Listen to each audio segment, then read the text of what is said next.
All right, here we go.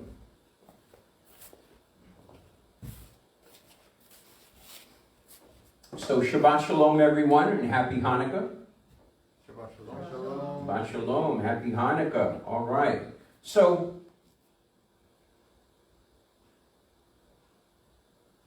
I have a new caution that I experienced this year that I haven't experienced before. Around 7 o'clock this morning, I was hungry. And I went to my refrigerator and took out some of the latkes, the potato pancakes that my wife had made a couple of days ago, and decided to have them with some sour cream. So I heated them up in the microwave, put some sour cream on it, which either eat it that way or with applesauce is popular. And I had 4 little latkes, and I thought, okay, that's enough, but I was still hungry, and I said, well, what's another couple of latkes? It's once a year, so I ate another 3 more. Huge mistake. So I'm still paying for it. Okay, so limiting the latkes is probably a good idea.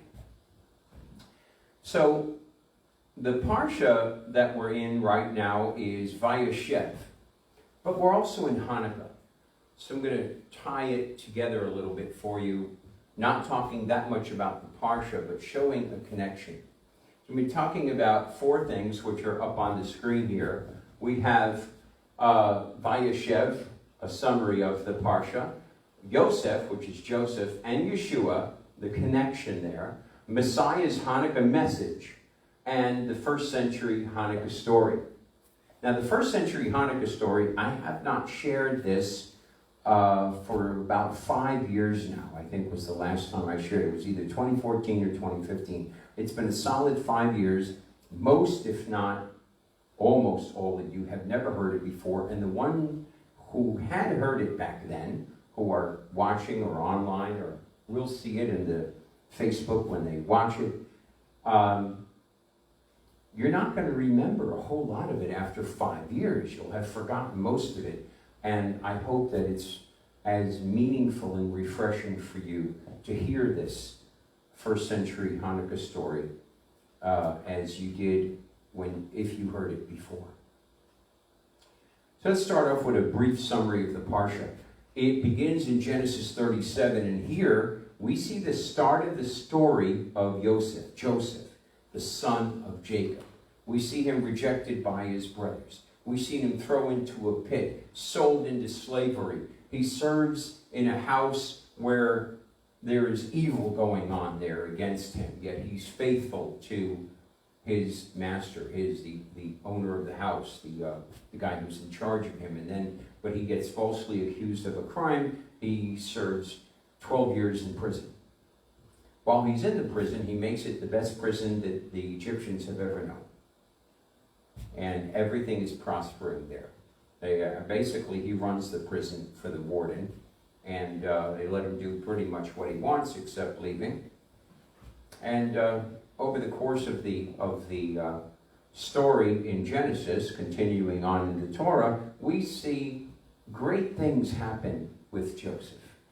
What we're going to see, we're going to talk about this Joseph and Yeshua connection, Joseph and Yeshua. You see, later, after Joseph is made prime minister or viceroy of Egypt and wears Pharaoh's own ring on his finger, authority and power, the power to decide who lives and who dies for everybody in there, including the whole royal family of Egypt, with the exception of only Pharaoh himself. That's how much power Pharaoh gave to Joseph. Everything over everyone with the exception of Pharaoh himself. The only one that he couldn't tell what to do. But everyone else was under him. There was a great famine happened. Joseph is a big cheese there. He's the guy that makes all the decisions. However, he's not the Joseph that we see now in Genesis 37, 38. He's a different Joseph. When it comes time later on in Genesis, when his brothers go there to find food, we find a very different person. And we'll talk a little bit about that. When his brothers finally arrive in Egypt, they don't recognize him, nor did Joseph reveal his identity to them. Joseph appeared to them like an Egyptian. He wore Egyptian clothing. He had no beard, no facial hair. He wore the hair and cosmetics of Egyptian royalty, a wig and makeup, or whatever they had available at that time. And he looked and spoke and acted like an Egyptian. He spoke in Egyptian language. And he was even called by another name. Nobody called him Yosef or Joseph. They called him the name Pharaoh gave him, Zephanath-Paneah. That's listed in Genesis 41, verse 45. That's the name Pharaoh gave him, Zephanath-Paneah. And it means that which is hidden, which will be revealed, or it can also mean the hidden treasure. That which is hidden, which will be revealed. Remember, we're talking about the Joseph and Yeshua connection, Joseph and Yeshua. So, you see, to the 10 brothers, Joseph seemed like a Gentile prince. They had no idea that he might be their own brother. They had no idea at all. And the brothers had long ago come to regard Joseph as dead. They thought he was dead. And they had convinced themselves with their own story regarding his disappearance. All of Joseph's trials came upon him only for the salvation of Israel's family. God sent Joseph to Egypt to store up provisions that could save Jacob and his sons during the famine. Why did Joseph not reveal his identity to them at once? Why not, as soon as he met them, say, hey, guess who I am? He sustained this ruse in order to test their hearts for repentance. The long years of our Messiah's concealment from the Jewish people accomplishes the same objective, despite the fact that billions of Christians revere Yeshua of Nazareth as the promised Messiah. Most Jewish people for the last 2,000 years have solidly rejected that possibility. The reasons behind Judaism's rejection of Yeshua of Nazareth are complex and completely explicable in view of the historical events and the sociological circumstances. Nevertheless, the Torah seems to hint toward a divine plan that God himself had set in motion. To a large extent, Gentile Christianity has inadvertently wrapped on additional layers to the disguise, which conceals the identity of Yeshua from his brothers, the Jewish people. Christian artwork represents Jesus as a Gentile. Christian theology presents him as an enemy to the Jewish people. The church tradition has removed him from his Jewish context and made him unrecognizable to his own brothers. Sound familiar? Joseph's brothers didn't recognize him either. Historically, the harder that Christians have tried to convince Jews otherwise, the more that they have strengthened the Jewish people in their conviction that Jesus is not a Jew and he is not the Messiah.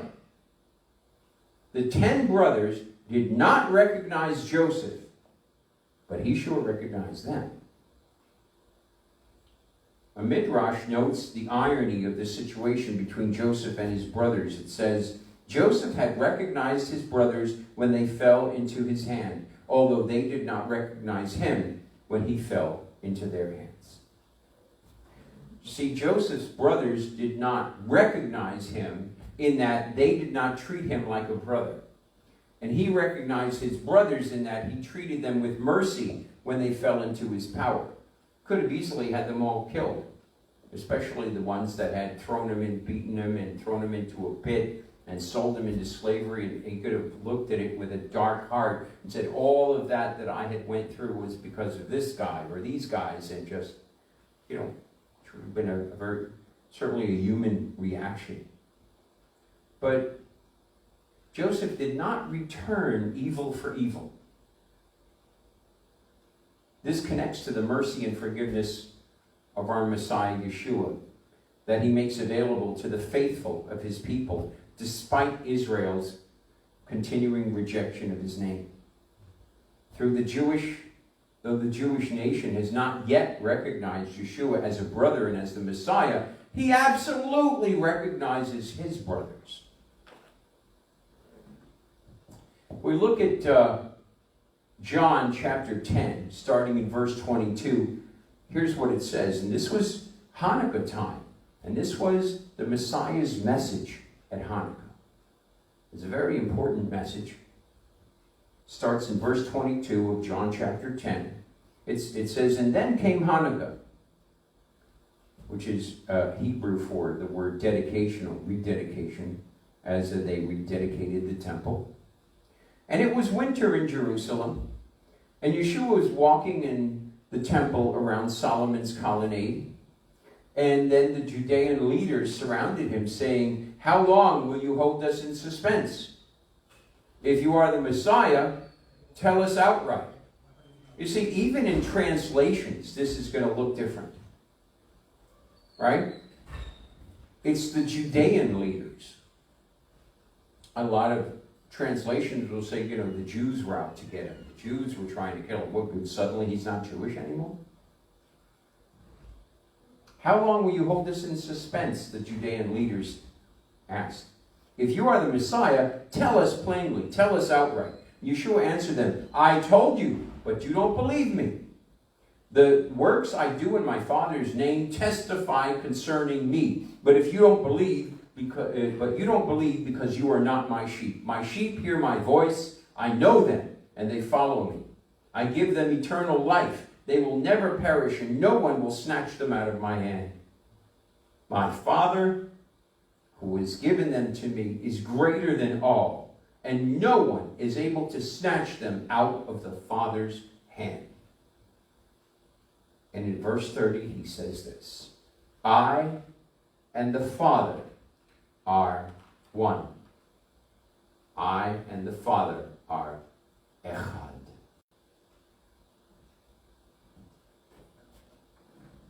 We can sum up the most important line of Yeshua's Hanukkah message there at the great temple in Solomon's colonnade, the portico of Solomon.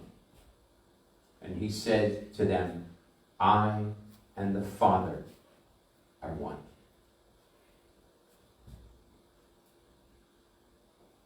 It's a story, I don't know where the story came from. I got a hold of it years and years ago, and I'm going to share it with you today. This will be the core of today's message. It's Hanukkah through the eyes of a first century Jew. This is his account. I was born in the northern part of the Galilee in Israel, some 10 years after the Romans began what is called the Common Era. And although I am now an old man, it was not so long ago that I celebrated Hanukkah as a child. I remember the splendor and the wonder of lighting the candles each night, the joy of playing dreidel, and the telling of the story, which was so fresh in the minds of all who lived in Israel.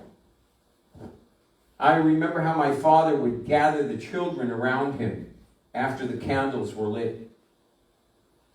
And he told us how Matthias the priest refused to dishonor God and the Torah. His son Judah Maccabee took up arms against the Greeks, and although outnumbered 10-1, defeated them. On the 25th of Kislev, 167 years before the Common Era, they marched into Jerusalem and reclaimed the Temple Mount for our God and for his people. The war had been fought long and hard, and the people did not even have the opportunity to celebrate Sukkot, the Feast of Tabernacles. When the temple was rededicated to God, our leaders felt that it was appropriate to honor him by celebrating the 8-day-long feast at that time. Sukkot is that holy day which causes us to remember the concept of Emmanuel, God with us. And God had been with us. He went before us in what was the greatest battle since Joshua led Israel against the peoples of Canaan. My grandmother told me that some even expected the Messiah to enter Jerusalem on the last day of the celebration. Even when I was a child, there were those who would pray for the Messiah to come not only at Sukkot, but at Hanukkah as well. Unfortunately, the sovereignty of our land was not to last. Eventually, the Romans came and gained control over this land, which is holy to our God. They removed our chosen king and replaced him with one who was not descended from David. This man, whom they called Herod the Great, was actually no king at all, but a mere servant of pagans. Yes, he did build what came to be known as the Second Temple, but what distinguished him from other rulers before him was his cruelty and abusiveness towards his own subjects.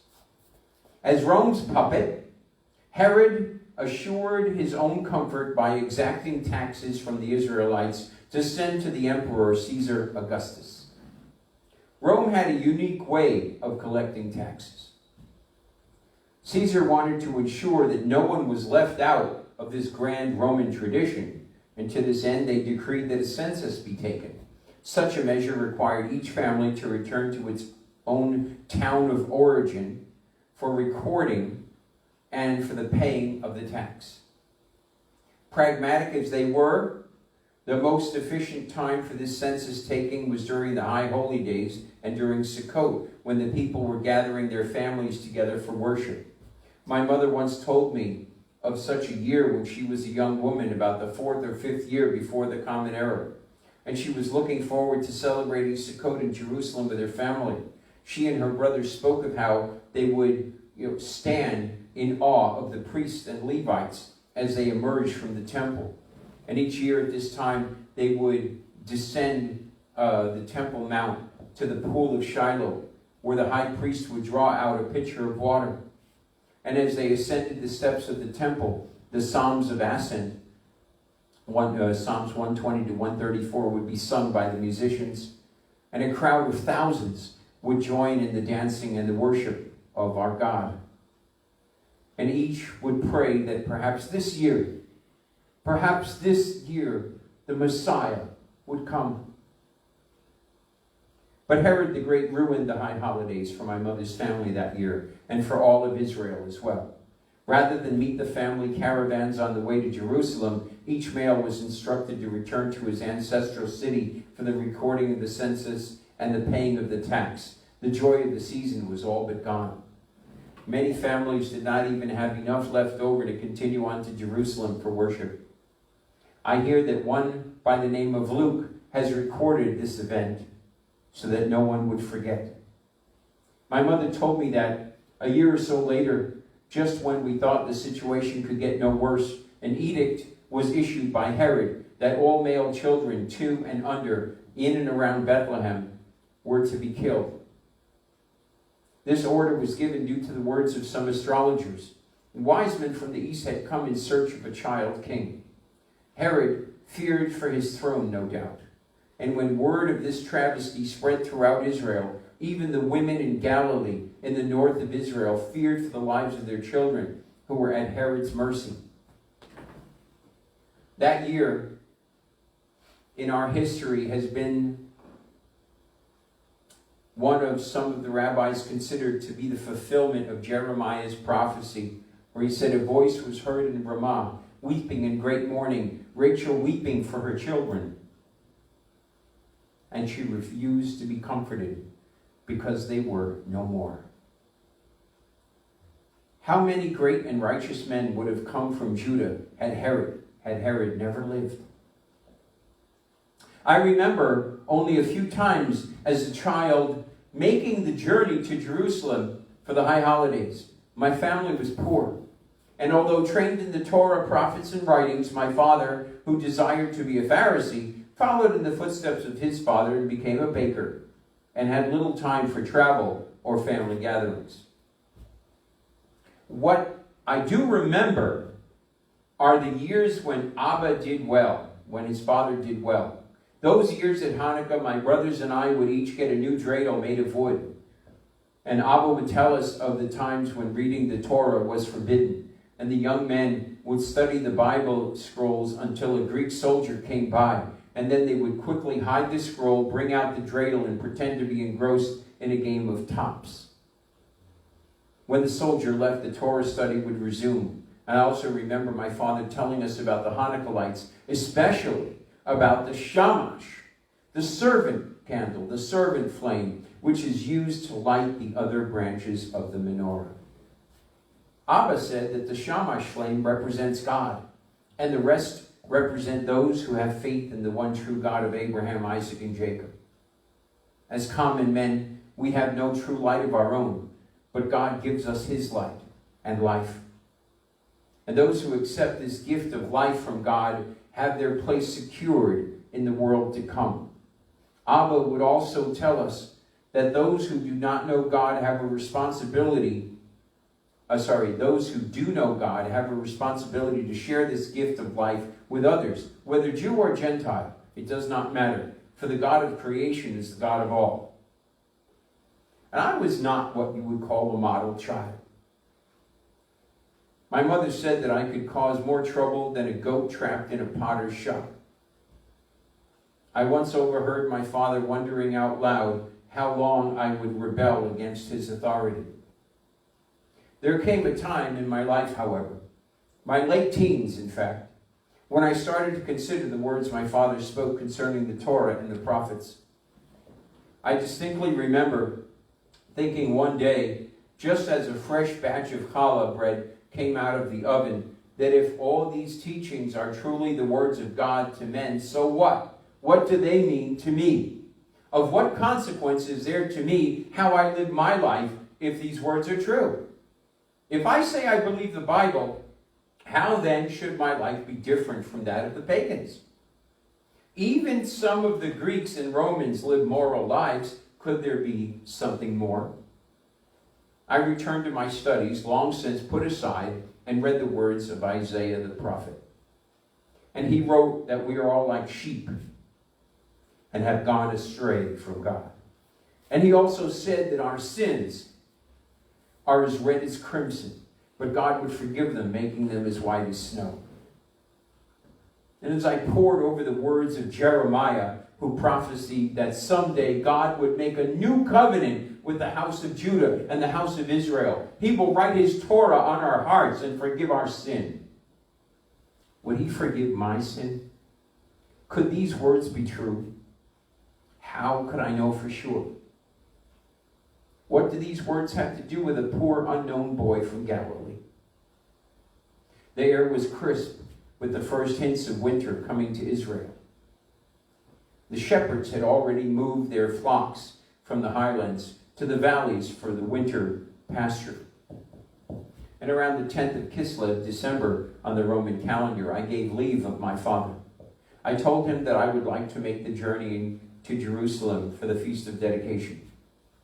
I explained to him that if this is the time each year when Israel celebrated the Maccabean victory, when God demonstrated his love, sovereignty, and provision for his people, perhaps this year he would provide me with the answers to my own personal battles. I arrived in Jerusalem on the 24th of Kislev. That evening was the first night of Hanukkah. I was staying with a family which had been close to mine for generations. At their bidding, and due to the cold, I refrained from venturing out to the temple for the first 2 evenings. We lit candles and told embellished stories of the Maccabees and played dreidel with the children. By the third night, I just could not contain myself. I felt drawn to the temple. I had so many questions and very few answers. And even on that night, God dwelt with his people in the temple. Hundreds of Pharisees and other rabbis had come for the celebration to teach and gain new disciples. Surely between the presence of God and the abundance of teachers, I could find the way. I could get answers. When I arrived, the wind had come up and was howling through the columns and porticos of the temple. Most of the rabbis and their disciples had gone inside, and others huddled together to provide some warmth in the numbers. I did not feel right intruding on what appeared to be closed discussions. I remembered from a previous visit to the temple that the east side near Solomon's porch was somewhat sheltered from the weather. As I made my way there, I noticed a young rabbi who was walking as he taught, his disciples appearing to hang on to every word as he spoke. I felt sure I had seen him somewhere before. But few of the great teachers made it as far to the north of Galilee as our small village. And as I joined the small group and listened, I found myself lost in his words. His teaching was somehow different than that of the other rabbis I had heard before. He spoke of the deep and living faith of Abraham, of the humble obedience of Moses, and of the grace of God to have mercy and forgiveness towards his children. And as the evening progressed, the number of people listening to this unique teacher was growing. One who stood close to him asked and said, "Teacher, when we were here in this very place at the Feast of Tabernacles, you spoke to us words which are difficult to understand. Will you tell us again?" The rabbi stopped where he was and said in a voice filled with compassion I had never heard before, "I will tell you again. If any man is thirsty, let him come to me and drink. He who believes in me, as the scriptures say, from his innermost being shall flow rivers of living water." And after a pause, he pointed to the Hanukkah's menorahs placed on the temple wall. The shamash and the 3 other flames illuminated each one. And he said, "I am the light of the world. And he who follows me shall not walk in darkness, but shall have the light of life." This man spoke with an authority like none other. I knew that from this man I would find the answers to my questions. He continued to use metaphors to explain who he was. His teaching was at the same time difficult and wonderful. And as I looked around me, it was evident that others were feeling the power of his words as well, that some began to sit at his feet. Still others were becoming nervous, their anxiety distracting. And suddenly one man from the crowd stood up and said, "How long will you keep us in suspense? If you are the Messiah, tell us so plainly." "I told you, and you do not believe," he answered. "The works I do in my Father's name testify on my behalf, but you do not believe because you are not included among my sheep. My sheep listen to my voice. I recognize them. They follow me, and I give them eternal life. They will absolutely never be destroyed, and no one will snatch them from my hands. My Father who gave them to me is greater than all, and no one is able to snatch them from the Father's hands. I and the Father are one." Seconds passed like years. The words of this young rabbi went through me like a sword, plummeting through my heart, as if cutting it in two. This man had made himself out to be God in the flesh. In my heart, I believed each word. And on the other hand, my mind doubted one who could have the audacity or lunacy to make such a proclamation on this holy ground. And those on the outer rim of the crowd seemed to retreat. They soon returned carrying stones. Others had simply looked down to grab what was scattered at their feet. If he was lying, or if he had gone mad, there was only one way for the crowd to respond to such a claim. All of a sudden, someone handed me a rock. It was cold, biting cold. The jagged edges seemed to cut into my hand as he cried out, saying, "I showed you many good works from the Father. For which of them are you stoning me?" At first no one answered, and then a well-known and respected rabbi pushed his way to the front, saying, "We're not stoning you for any good deed." With restrained anger, he continued, "but for blasphemy, because you, who are only a man, are making yourself out to be God." And although the younger man replied, I could not concentrate on the exchange of words occurring in front of me. All I could do was look into the eyes of this one who claimed to be the very Son of God.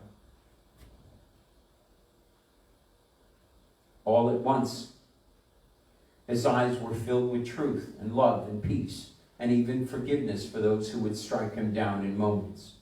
Surely this man was either the greatest liar ever to be seen in Israel, a lunatic unaware of what he was saying, or he was the exact representation of God come to earth.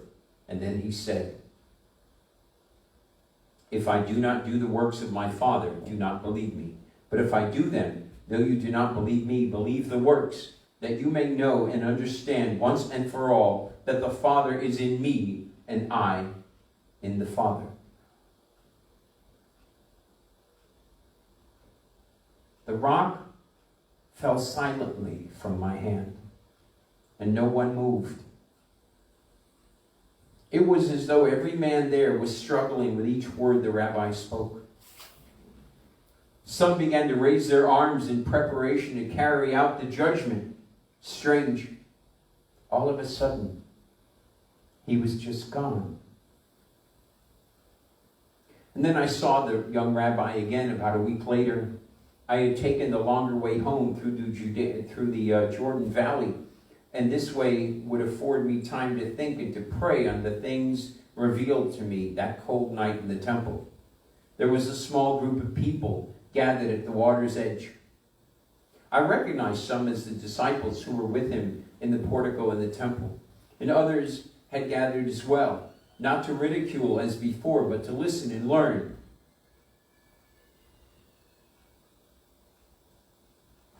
They called his name Yeshua. He said that he had come to bring an abundant life to all those who would believe in him.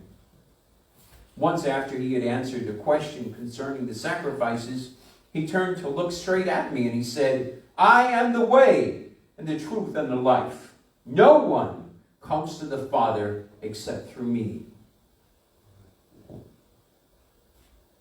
The next spring, just after Passover, I heard that this teacher had been judged by the Pharisees as a blasphemer and a heretic, and then executed by the Romans. His followers say he rose from the dead, and they are living. They're living out his teachings to this day, awaiting his return. And the years which have passed since then have been filled with many unanswered questions for my people. The temple has been gone now for about 2 years.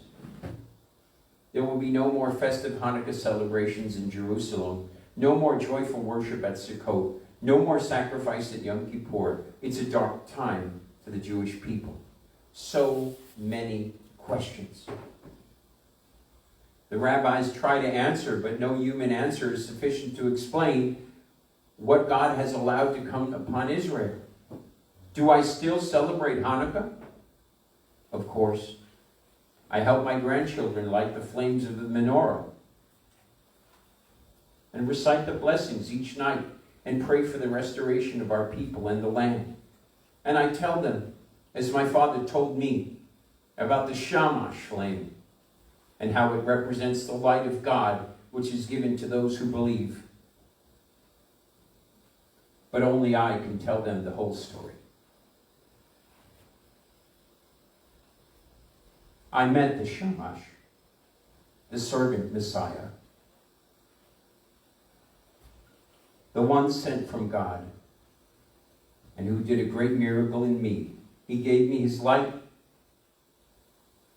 and he gave me his life. You see, in Yeshua is life, and that life is the light of men. And the light shines in the darkness. And the darkness has not overcome it. Shabbat Shalom and happy Hanukkah.